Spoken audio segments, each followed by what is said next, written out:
Oh, what a comedy of errors. The Royal Rumble or what happened before we got on the show? What happened before we got on the show? I liked the Royal Rumble. Well, because you said comedy of errors, I Yeah. just thought what a disaster Saturday was. That's what you were talking about. Oh, you know how to hurt me. That's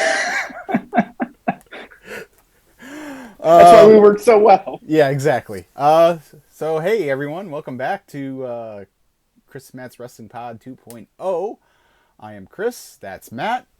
Um, it took us a while to get here today, but we're finally here, and yeah, technology, ain't it great? Yeah, you told me when I came back to this it would be a smooth ship, but rough water so far today. Yeah, I don't know. All of a sudden, I got Robo Mic, and nothing works, and it just was a whatever. I don't It's like really, an AEW microphone when Moxley's on and he has to throw dude. three of them into the crowd. That's exactly what it was. You were cussing like Mox too. I It's too bad was. the people listening didn't won't be able to hear that. Yeah, I know. But, anyways, um, well, that's unfortunate. Anyways, uh, no, it's Saturday, the Royal Rumble. yeah. Let's just jump right into it, man. Let's just Like, write. So yeah. Anyways, obviously today we're gonna recap the Rumble, and I think we're gonna, we'll have a strong debate. One of our in the first of the 2.0, like our first great Chris and Matt debate. And then at the end, I kind of want to see if we can't put together. It's mock draft season in the NFL. I want to yes. put together our first mock WrestleMania card. Obviously, we know two of the matches already, but we'll see if we our first and we'll do this periodically. I think Yeah, leading I up to love this idea. yeah, okay. But real quick, just before we get started, leave a thumbs up on the video and subscribe to the YouTube channel here at musicandmooncells.com. If you're listening on audio, please leave a 5-star rating and a review and subscribe to whatever audio service you prefer. But yeah, so just overall, broad stroke, big picture, overall, what did you think of the show on Saturday? It Thumbs was up. awful. Are you Like are you awful. being serious? No, I'm serious. I hated that. There was 15 minutes of watchable content on that entire show, and I went back and rewatched a lot of it yesterday and today. I hated that Rumble so much. Oh my god. All I right then. hated it.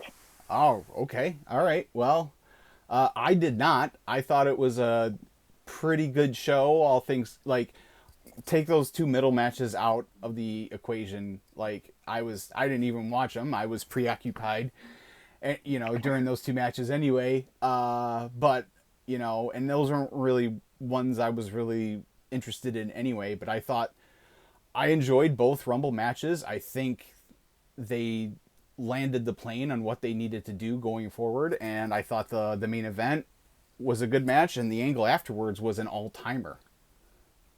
So that's what I mean about there was 15 minutes of exciting. It was a 4 hour and 25-minute show or something like that. Yeah, And there was 15 minutes of content on the show to me that was exciting. Nothing about the men's rumble was exciting.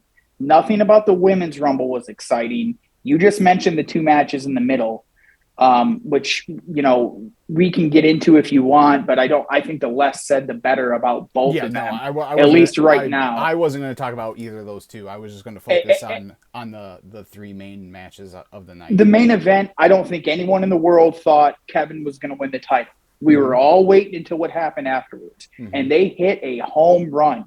Once again, that storyline, the way they executed it, the drama, the facial, mwah, perfect, wonderfully done.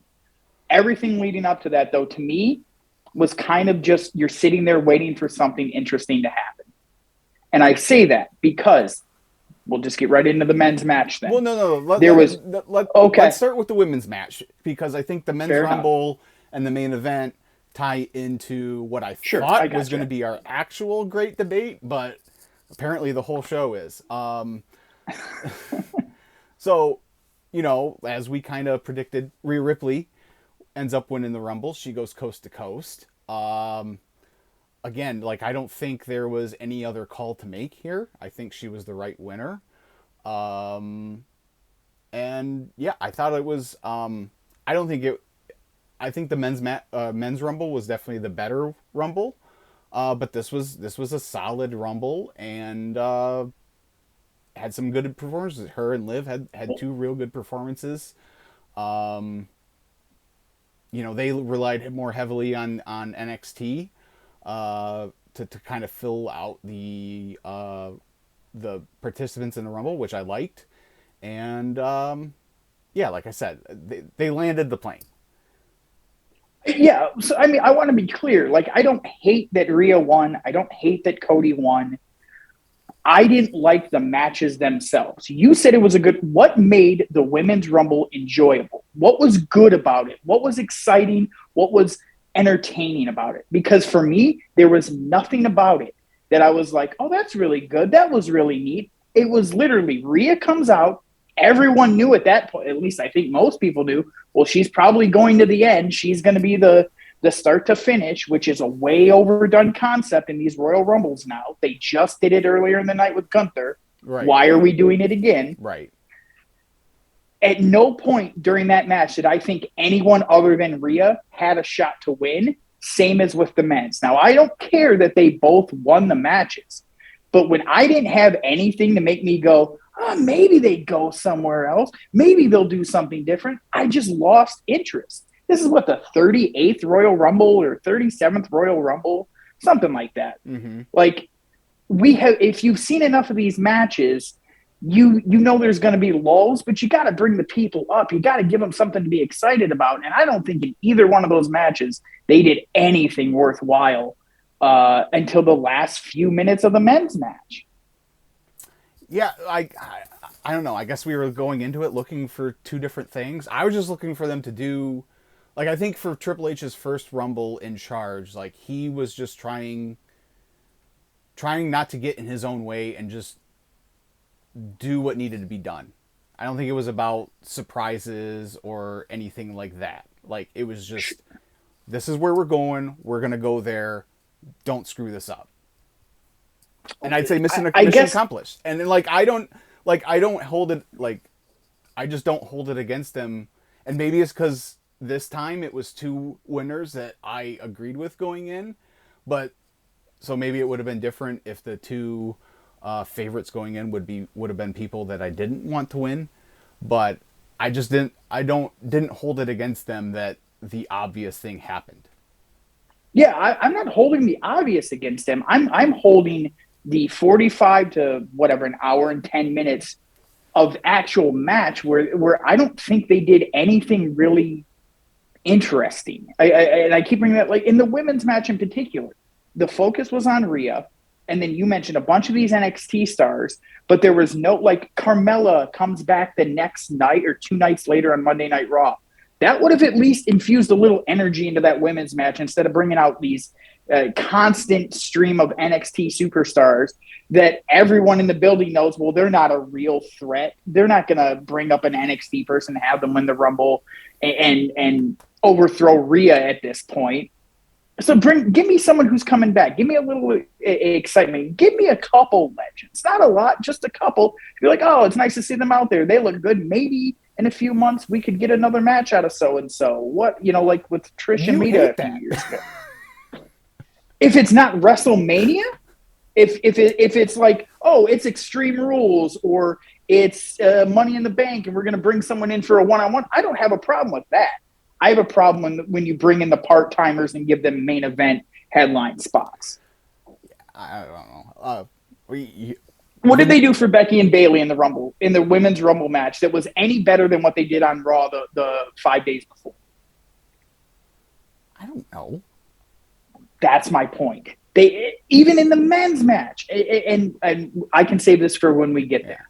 But that was my point. I don't think they did anything to help anyone on that roster other than Rhea's going to WrestleMania, which we all kind of knew going on. The new and improved Asuka? Okay. We'll see. And what did Asuka end up doing? Getting knocked out. Right? And she was in the final three? The end. I know. But again, it was just kind of, once Rhea was in there start to finish, you knew that Asuka wasn't doing anything either. And to me, that was my frustration with the entire night. Is everything was super predictable. See, And for a premium live event that's supposed to be the kickoff for the road to WrestleMania, it fell flat to me. so I thought that I did think that once, because I wasn't sure if Asuka was going to be in the Rumble or not. And so when she came in, I thought that there was an outside chance that she could, especially once it got down to those final three. I thought, well, right. That way, if they don't want to have Rhea go coast to coast, that could be a thing. But then they ended up just going with Rhea, which was fine. Like I said, I don't know. I guess I just didn't. Maybe it's because I was careful with my expectations going in, especially based on last year. Like this, like it's a admittedly low. I just didn't want either match to suck, and I didn't think either match sucked. So, wow, I totally disagree. So I thought they both were terrible. No. Go rewatch last year's, and then you tell me how terrible these. Well, yeah, I mean, just because last year was terrible, though, doesn't mean that they should get away with putting on a subpar Rumble. And look, I got to tell you, a lot of the people that I talk to that are not the diehards, I shouldn't say a lot. I talked to 4 or 5 people after the Rumble and during the week.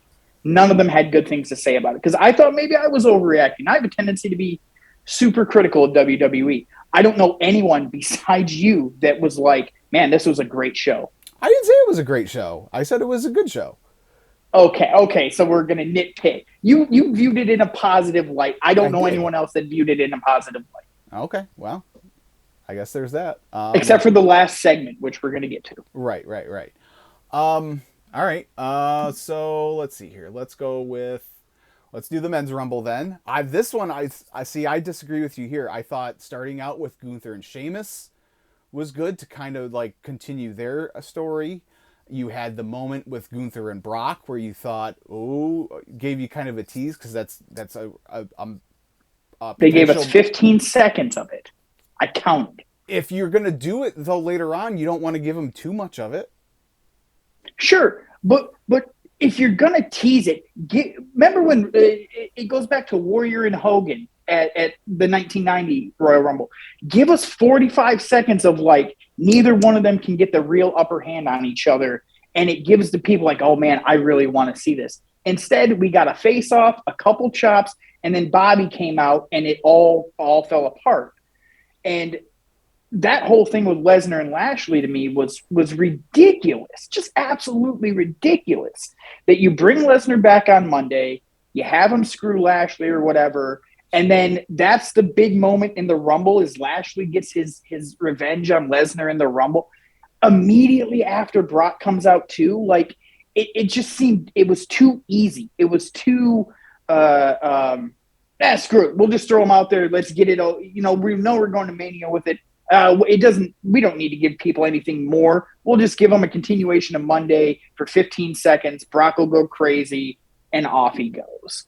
Like if Brock doesn't come back on Monday, sure. And I know if Brock doesn't come back on Monday, then they don't have the story of Lashley. You can just set it as these two behemoths face off in the Rumble. Lashley gets the elimination, and that's what pisses Lesnar off. I guess. Instead of ruining what I thought was going to be a cool moment of Gunther and Lesnar for 90 seconds or something. We got the cool Logan Paul Ricochet spot, and then You mean the CM Punk Kofi Kingston spot? That was an Elimination Chamber. Oh, okay. And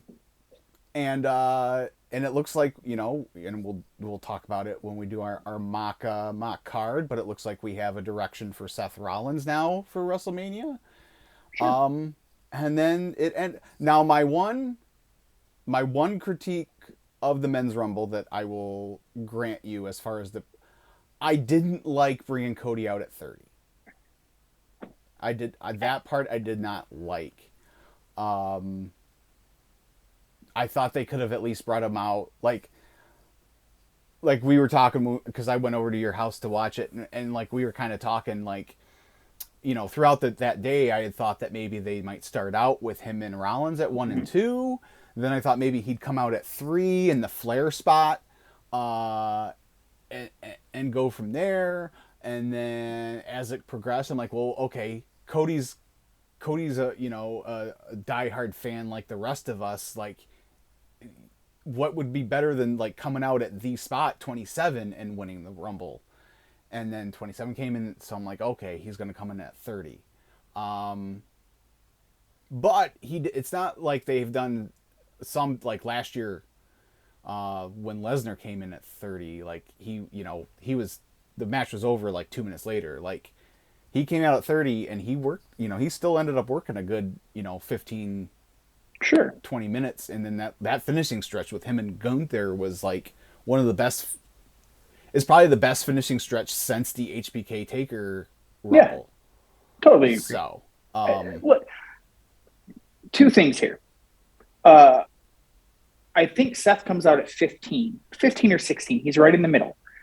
The match would have been so much better if you just flip the Cody entrance and the Seth entrance, because they already announced Cody was coming back. Everyone in the building knew he was coming in. To bring him out at 30, it just kind of took the air out of the last 10 entrants or so for me, because you're just waiting. When is the music? If you flip Cody and Seth in that match, Cody comes out in 15, has to survive for 25, 30 minutes or whatever, and then Seth comes out at 30 and gets eliminated by Logan Paul. I think it makes the Logan Paul Seth thing even more interesting, because Logan, is not supposed to be the guy to take out Seth to begin with. And if you give Seth the upper hand of 30, it's even more shocking. And it makes the stuff with Cody seem a little more, I don't know, it fits more of his character of always fighting and finishing the story, blah, blah, blah. Yeah. Maybe he couldn't go, but I don't think that's the case, because he just wrestled Finn on Monday. I had that same thought. Before Raw on Monday, and I'm like, well, no, I guess that was it, because he said at the press conference after, again, you can, and this is part of what I love about Cody, is you can never tell what's real and what's complete and utter bullshit. It's all bullshit. Maybe. But he said at the presser afterwards that he didn't end up getting cleared until that day, the day of the Rumble. Yeah, right. Because they filmed all those vignettes and pushed it. He was going to be in the Rumble because he wasn't cleared. He's such a sanctimonious. I didn't want to get red-assed about him today. I'm not going to get fired up. I'll save that for another day. Let's continue with the Rumble. Oh no, I'm gonna get you there today. You asked for this. No, that's fine. So no, I mean that's pretty much it. I mean, like I said, they did what needed to be done. So they did what they thought needed to be done. They got to where they wanted to go. But again, in that match, I wasn't really until Cody came out, I didn't feel like the match was going to kick off, right? Because that's the big story going on. And when he came out dead last, it was like, well, okay. Right. And look, they wasted the Booker T spot. Booker T is a surprise entrant. He's in for 45 seconds. He could barely get off the ground. And that's not, the man isn't an active wrestler. Yeah. They don't even bring in Ray, so there's just a missing content. I understand Ray got hurt. That's why you couldn't find someone called Dolph. Hey, Dolph, you want to extend that streak to 16 years or whatever? Right. Well, but I think they use the injury as part of the story. I guess. But one of my biggest critiques of the show was, and this is going to sound weird coming from me, everything happened in the ring. There was no backstage stuff whatsoever. There was none of the who's going to get what number? Remember in 2004 when Austin, who is it, Test? We were just talking about Test, actually. Gets attacked backstage and Foley goes out and takes his spot and goes after. They could have done something like that where, it's Dominic attacking Ray backstage and that's what. Don't just make us infer that that's what happened. Show us. Right. You're an entertainment company. Show us. But right. I digress. Yeah, they've pretty much had to cut, and this is a Peacock problem. Part of the reason why that show was over 4 hours is because between each match, I mean, you I'm assuming you have the premium version of Peacock. Hmm. So you get video packages. If we were watching it at my house, we would have been getting ads for all the crap that Sure. they have on Peacock. Sure. So, and that's the Peacock. That's just the way it is with Peacock, unfortunately. Sure.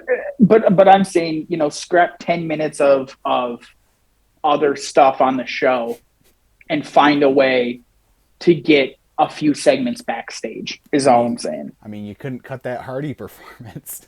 Oh, hey, let's get Dime Store Kid Rock out here. We couldn't afford the real guy anymore, so let's go get this nobody. Before we had our technical difficulties, before we pressed record, my open was going to be the some of the lyrics from that song he sang, but it would have been lost on me. That's the first time I heard Hardy, and hopefully it's the last time. Yeah, no kidding. And then okay, we'll get to the main event now. Obviously, Kevin Owens, Roman Reigns. Roman wins, no surprise. After the trial last Monday, Roman told Sami he didn't want to see him till Saturday, and then there was the thing on Friday on SmackDown where the Usos get kicked out of the building. Jay puts the call into Sami. So Sami shows up and helps out Solo at the end of SmackDown. On the pre-show, I didn't get there in time, but you said that there was a thing backstage where basically Roman told Sami, "You're with me all night. You're coming out with me to the ring." Yeah, so the family was sitting there, and Sammy's looking nervous, and he's berating Sami. How many times do I have to tell you you're a child? Yada yada. And then Jay steps up and is like, "Well, actually, it was me. I made the call because we got thrown out of the building. I was looking out for the family." And Roman kind of, unpeacocks, so to speak, a little bit, and then he's just like, "Sami, you're with me. You don't go anywhere else tonight." Basically setting up, this is why Sami needs to be at ringside and not just Heyman for the main event. Right. And also explains why Sami wouldn't be in the Royal Rumble. Yeah. Which, real quick, in retrospect, was a smart move by them. Okay. I'll give you that. Okay. We're going to disagree on why, but Roman wins. There's a referee spot, and rewind. So the show opens with the Men's Rumble, and then immediately you and I were like, okay, so that means Roman and Kevin are main eventing. What's going to happen? There's something big has to happen if that's going to main event over either of the Royal Rumble matches. So there's a spot in the match. The referee gets knocked down. Roman yells at Sami to get a chair. Sami kind of hesitates. Doesn't want to send, doesn't want to give him the chair, but he finally does. There's a little bit more back and forth, and then Roman ends up beating Kevin. And after the match, the rest of the family comes down, and they are just putting the beat down on Kevin. They're super kicking him and just beating the crap out of him. They pull out some handcuffs. They handcuff him to the top rope. And Roman takes the chair, and he's going to just basically murder Kevin Owens while he's handcuffed to the top rope with the chair. And Sami steps in and is like, you're better than this. You don't need to do this. And so Roman goes, "You're right. I don't. You do." And, obviously Sami shows some more hesitation. Roman gets in his face. And then when Roman turns his back, shades of 2014, Sami hits Roman in the back with a chair. And literally, Roman sold it exactly like he sold the Seth chair shot when the Shield it was beautiful stuff. Yeah. I think it's worth noting that he didn't just get in his face; he pie-faced Sami twice at least. Yeah. Mm-hmm. And put his hands on him, and that's, I think, is what the trigger was for Mr. Zane. Yes. Everyone's got shocked face. Jay is kind of just in the corner, completely beside himself. Jimmy, the guy who's been on Sammy's side the whole time, doesn't hesitate and hits Sami with a super kick, and the beatdown is on. But Jay doesn't do anything. Jay kind of just stands there, and then once Roman kind of turns his attention to Jay, asking like, "Why aren't you, helping us beat this fool down?" Jay walks away. And he's since he posted that he was out, he's out or whatever, and maybe hinting at maybe running it back with Roman one more time. Right. Just a perfect angle to end the show. Well, I really love the part where Roman is beating on Sami and he's screaming, "I gave you everything. I gave you the world." Mm-hmm. And after he stands up, you can hear the crowd chanting, "Fuck you, Roman." Yes. There is not a person on that roster that would elicit that response by getting beat up by Roman Reigns other than Sami Zayn. That was remarkably well done. And that crowd was so into Sami. Mm-hmm. Like when he hit Roman with that chair, that's a pop. No one else got all night. No one's ever going to get unless you're that guy in that moment. There was just a fever of people waiting for that, and it was so well done. It was such a good payoff. Yes, I agree. It was a great way to end the night for sure. Unless you're Kevin Owens and Sami Zayn. Yeah, I guess they didn't enjoy it too much. Yeah, and then I don't know if you saw the picture Sami posted yesterday. It was trash day. He's got all this signed Bloodline memorabilia that he's got put out to the curb. And yeah, so we're Sammy's out of the Bloodline, and we go from there. We think. We don't know, but we think. Yeah. So I guess I don't know how to transition. Like, obviously, like, you are still a big proponent that Sami needs to face Roman at WrestleMania. Yes. And I'm still on the side that no, the story is Sami and Kevin winning the tag team titles. So I guess I'll let you go first, and then I will give my side of the argument. Look, man, you mentioned it earlier that I get mad when part-timers come in and get the top spots and stuff. I also don't like it when the guys that carry the load, so to speak, for the year get left off of the biggest matches at WrestleMania. And I don't care how well this story has done.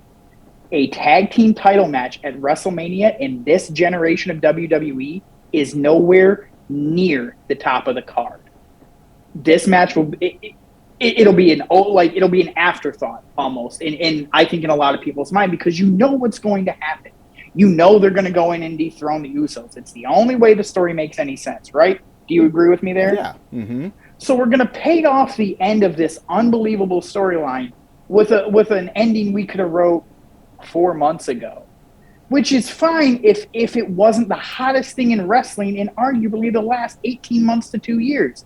And Sami, like we talked about last week, has been on top of his game for 2.5 years. He deserves the WrestleMania main event way more than the grandson of a plumber who is so by golly happy and just wants to fight hard and make his family proud. I don't want to hear that bullshit. I want to see the payoff of the best story they've possibly ever done happen at WrestleMania in a proper way. And it doesn't have to be Sami winning, but Sami deserves the main event match over anybody else in the company. I don't care who it is.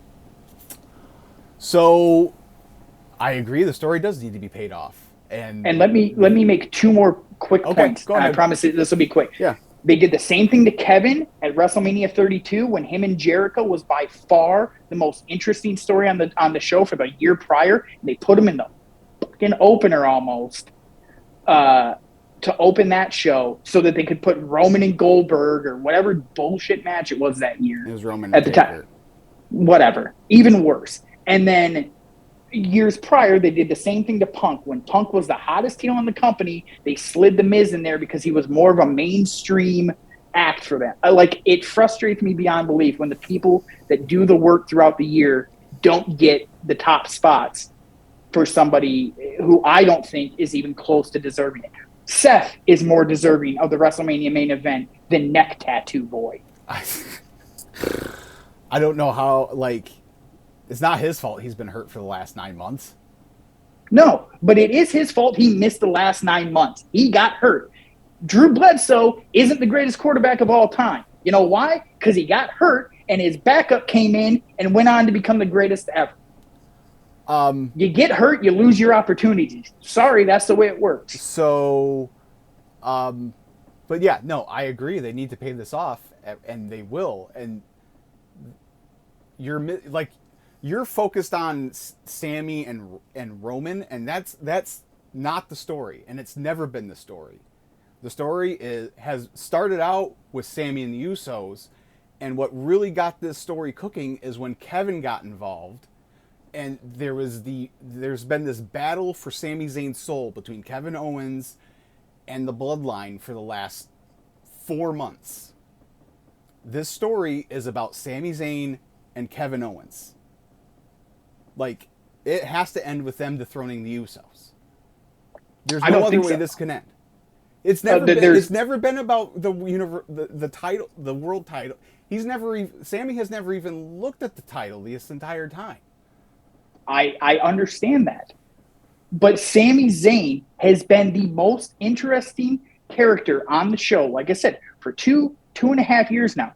The fan support is behind him. They want to see this guy at the top, and I don't think putting him in a tag match, and I understand what you're saying about the storyline for his soul or whatever. You can battle for his soul in the months after this if you want to. But I don't think having Sami go up to Montreal, get beat in front of his home crowd, is going to make a lot of people happy. And I think they're going to run into the same problem that they've run into with every other babyface that they try to force people's down people's throat. When they force Cody to beat Roman, they're going to shit on him afterwards, because that's what we do as wrestling fans. We build people up and then we tear them down, and that's what we're going to do to Cody, because he is not the guy that a lot of people want. I disagree with you there, because did he get the pop that Sami got when he hits Roman with the chair? No, but he still gets a damn good reaction. I don't know if you heard, his merch was flying out of the Superstore last weekend at the Royal Rumble. Cody Rhodes is over. I didn't say it wasn't over. Okay, and I think if a lot of those fans that you're talking about aren't there anymore. Those fans have moved on to AEW. The WWE fan today is not the WWE fan of 5 years ago or even 4 years ago when Kofi Mania happened. It's not the same audience. I don't know how why do you, what makes you say that? Just listen to the crowds. They're not the same. Like, anytime that I've watched WWE they're just not the same crowds. They don't have the same rebelliousness that that past crowds have had. Because I think those fans are getting their fix elsewhere. I think the fans now that go to WWE shows are much more apt to accept what the company is giving them.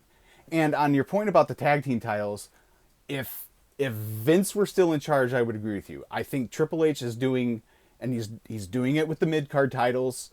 Like, one of the chamber matches is going to be for the U.S. title, and with Gunther being the IC champion, that's gotten a lot of shine. I think he's going to be doing the same thing. Because what was one of the hallmarks of Hunter's NXT? Every takeover, it seemed like, opened with a banger tag team title match. Tag team wrestling is important to Triple H.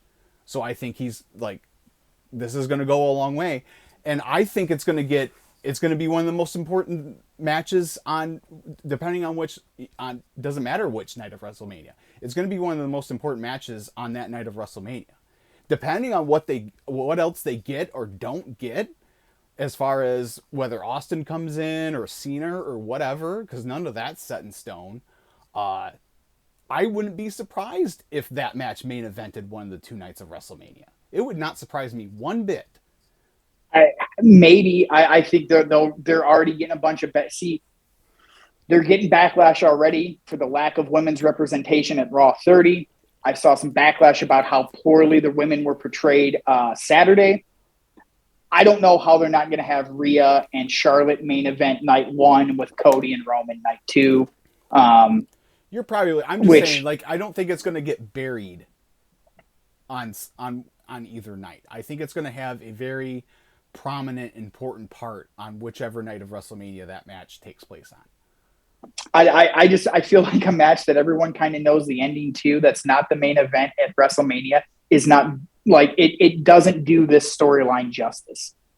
And again, to ignore that as the focal point of WrestleMania, to give it to a guy who, again, I don't think his character is going to stay as popular for as long as he is.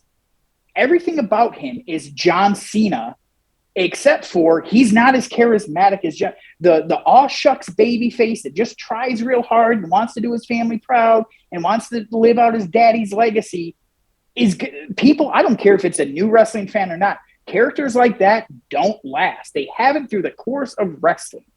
The guy that's, oh, shucks, I'm just here to make people happy. It doesn't work. It never has. They like him for a little bit, and then they tear him down. They did it to Shawn in 96, the white meat baby face, and then they got sick of him. They did it to Cena. They do it to everybody.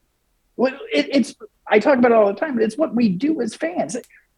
MJF. That's more of a problem with the fans than it is them, though, then. Like, I'm sorry. That's a bullshit excuse on why Cody shouldn't get that match.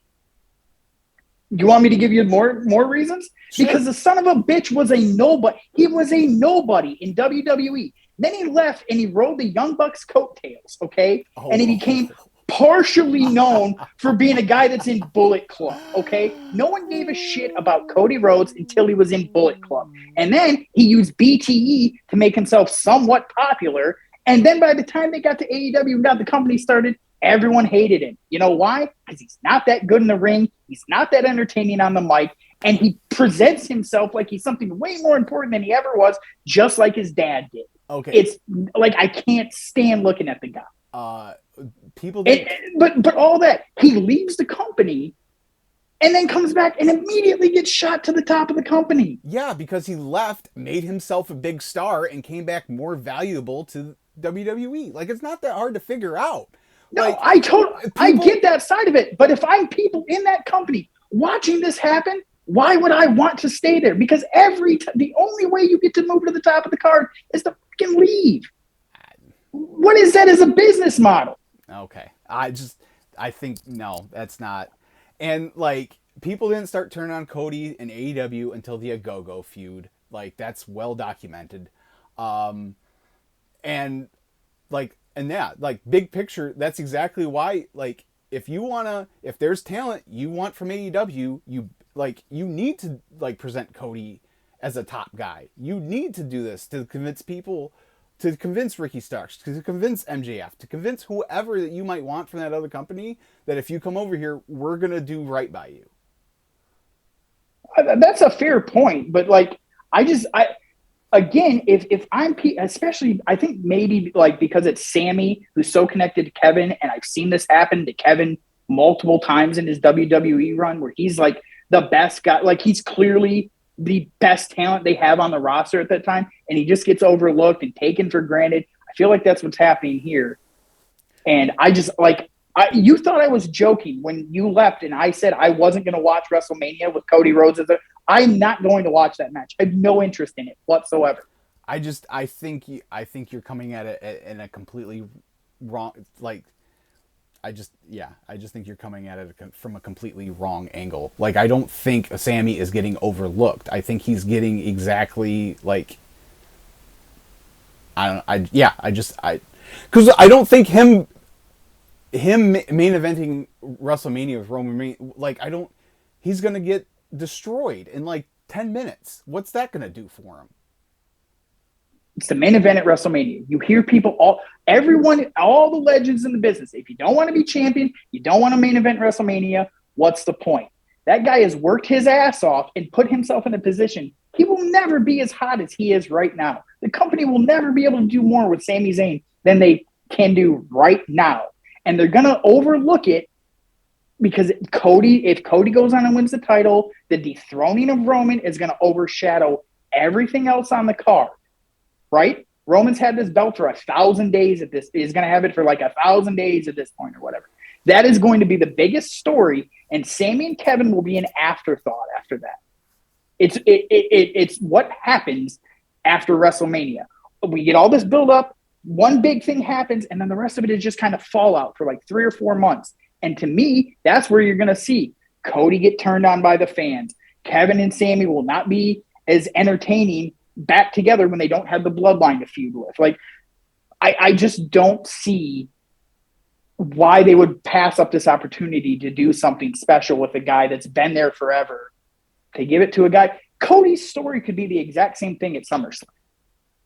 4 or 5 months down the road, the story doesn't change. Right now, you have Sami lightning in a bottle. You need to capitalize on it. But him losing to Roman isn't capitalizing on it. I disagree, but I guess. All right, so let's quickly throw together this first card, Mock WrestleMania card. Obviously, like I said, we know 2 of the matches already. We know Cody and Roman are set to face off, and Rhea has made her choice. She's going to face Charlotte for the SmackDown Women's title at WrestleMania. Where do you? That's what confused. There are a lot of people upset about that online. What do you like? To me, like, it makes perfect. Like, it makes the most sense. Rhea's going to get her win back. Like, I get people wanted the Bianca match because it's new and it's the 2 young new faces of the division, but like, no, like, and I think people wanted Asuka then to go and face Charlotte to get her win back. I think that's what people, but no, like, Rhea, long term, Rhea is going to mean more than Asuka at this point, and Rhea needs to get that win back from Charlotte. Right. Okay. I totally agree. Like, okay. Judgment Day is on fire. I think post WrestleMania, Judgment Day is going to be a much bigger focal point of the show. Her as women's champion will really will help carry that. I don't. And like, the thing I love about Judgment Day is, like, Finn's like positioned as a leader, but it's clear that the top person in that faction is Rhea. Yeah. So right. So what else are we thinking here? Well, Usos versus Sami and Kevin. Yeah. Seth versus Logan Paul. Yeah, that seems pretty obvious. Okay. At least right now. Brock versus Bobby. Okay, Brock versus Bobby. I think we're getting Gunther and Sheamus for the IC title. We're going to finish it. Does Sheamus finally get his IC title then? Yeah, because then Gunther is going to be the guy, I think, to take it off of Cody. He should be anyway. I'd be fine with that. Look, I don't watch a lot, but I've seen enough of Gunther to know that dude is legit. Oh yeah, he should be considered the next after Cody. I don't think there's anyone else that fits that. No, I don't think so either. What else? Ray versus Dom. I'm thinking probably. Edge versus Finn. Or Edge and, well, you can't really do that because Rhea's going to be. Yeah, so I think it's obvious they're doing the tag match at the Chamber. Yeah. Yeah, I guess we could do, maybe you do a tag match instead of just Dom and Ray straight up. You do Edge and Ray versus Dom and Finn. Maybe. But now, I think you got to give Ray and Dom a one-on-one match. I think you do too, but yeah, then it's like, I don't know if we need another Edge versus Finn one-on-one match, but then I don't know what else you do with Edge or Finn at that point. So you leave Edge off the card. Yeah, we don't need another 50-year-old man out here pretending he can still wrestle like he's 25. I know you love him. I love him too. He doesn't look very good when he's out there. I'll cop to it. Like, his, like, and he keeps getting hurt. Like, if I'm honest, I haven't been as impressed with this run as I was hoping to be, but on the other hand, like, I never thought I'd get this, so, like, I'm just trying to enjoy it for what it is. But yeah, I get it. And I'm happy that he gets to finish his career on his terms, so to speak, as opposed to what it looked like for so long. Yeah. Is there anything else that's popping out at you? No, other than rumor and innuendo, if you will. Well, I don't think they. Yeah, I mean, they haven't like on screen. I don't see anything else right now that looks like it's shaping up for Mania. Okay. All right. Well, so you want to hold off on that other stuff until it looks like there's something brewing? I mean, it's a mock, so we kind of have to come up and see where we're right and wrong, right? Right. So I would assume you're going to get Bianca and Asuka at WrestleMania for the title. Yeah. I still think they got to get Ronda and Becky in the ring before Ronda leaves forever. Like you're missing a chance. And that match is huge. And what else do you do with Becky? Exactly. Unless you put her in the title picture again. But she just wrestled Bianca for the title at SummerSlam. I don't think you don't need to shoot. And Becky's the sort of star you don't need her with the title to be interesting. Right. Her and Ronda is a blood feud that they've never had between women's wrestlers. Like it has the potential to be like a really good heated rivalry if they actually pull the trigger on it. Okay.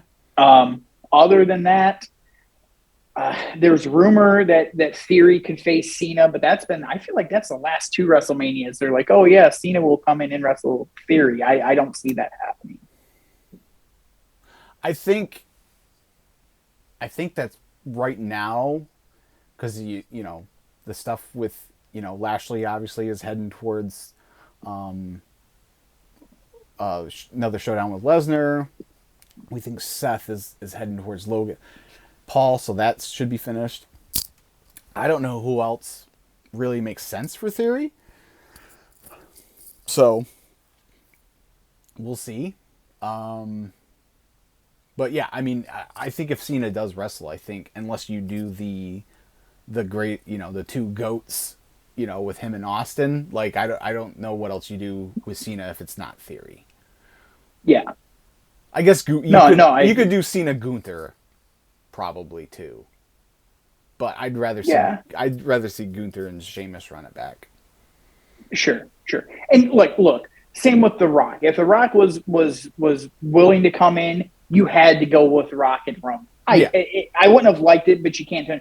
If Cena or Austin is like, yeah, I'll come wrestle at WrestleMania, they're gonna have to find something. Yeah, they will. I just now there's nothing especially with Austin. Like, there's nothing right now. Looking at all the people who already have dance partners, there's nothing really right now that's jumping out to me that screams that's the match for Stone Cold Steve Austin. Right. Cena is really, if it's not Roman, it's Cena, and I don't even know if I need to see that. Just let it go. Yeah. So, all right. Well, I think that'll do it for this week. Yeah. Oh, real quick. Kota Ibushi's a free agent. Yes, he is. So, he left this company. Well, I guess he said he's going to take some time, maybe open a school, and then he'll eventually have talks with AEW, which, I mean, makes the most sense. So maybe he also said he's like, it's been out there that he's kind of let people know he wants to bounce around a little bit. He doesn't want to do this locked into a promotion. He never really wanted to go to New Japan. Right. He always wanted to just kind of bounce around, but the landscape 4 or 5 years ago was completely different. Right. No, I just mean, I'm sure I will see him at some point in AEW, for a match or what, like. Oh, absolutely. Yeah, absolutely. That's all I was referring to. So. Yeah, I'm super excited. I think it's weird that he's going to Game Changer, but good for them. I'm sure they'll find an interesting way to use him. Yeah, I mean, they've already announced him in Speedball for Bloodsport. So. Oh, I didn't even see that yet. So. I did see the minute New Japan tweeted that he left, someone was in the comments and they're like, Danielson versus Ibushi next week on Dynamite Yeah. as the final MJF opponent. Yeah. That'd be better than your actual Revolution main event. Yeah, we'll next week we'll start hitting some AEW topics Thank God. as we get rolling towards Revolution about a month away. So, Woohoo! yeah, light the fuse. But at least, light the fuse. Fight raccoons. Dynamite. Yeah. Tonight's AEW show, not for nothing, looks like another banger card. Hangman and Moxley, Darby and Joe. Like these every Danielson, week. Thatcher. Right, like it feels like TK is back on this. He's got his groove back, Brian so to speak. Cage. Yeah. Well, that'll be a match. But we got 3 other bangers. Yes. Yeah. So, all right. So that'll do it for us today. Again, subscribe to the channel, leave a thumbs up, subscribe on Apple Podcasts or Spotify. Follow me on Twitter at Kris. Follow the show at KM Wrestling Pod. Anything last words, Matt? No, I'm just a little surprised. I only freaked out about Cody for like 45 seconds. Yeah. I've been stewing all week, so felt good to get it off my chest. I know. I know. All right. Until next week, guys. See ya.